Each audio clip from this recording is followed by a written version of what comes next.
तर पुण्यामधील शनिवार वाडाजवळ शिवाजी रस्ता ते बाजीराव रस्ता प्रस्तावित भुयारी मार्गाचं काम पाहणी आज केंद्रीय रस्ते वाहतूक मंत्री नितीन गडकरी यांनी केलेली आहे।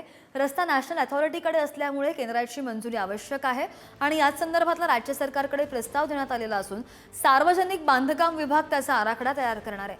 मात्र केंद्राची लागणारी मदत आणि निधी मिळावा यासाठी आज शनिवार वाडाजवळ केंद्रीय मंत्री नितीन गडकरी यांनी येऊन पाहणी केली आहे। हा चौपदरी मार्ग नेमका कसा असणार आहे त्यावर सुद्धा एक नजर टाकतो ग्राफिक्सच्या माध्यमातून।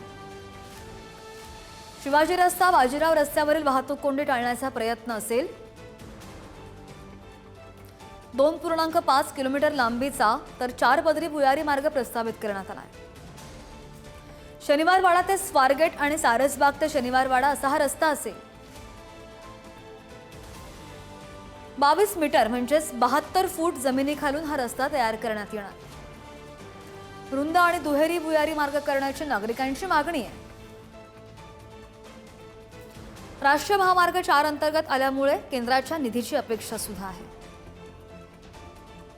4 पदरी रस्त्यावरून दुहेरी वाहतूक यामुळे शक्य होईल आणि तीच पाहणी आज गडकरी करून गेलेले आहेत। भूमिगत रस्ता असल्यामुळे मेट्रोची मदत देखील घेण्यात येणार आहे।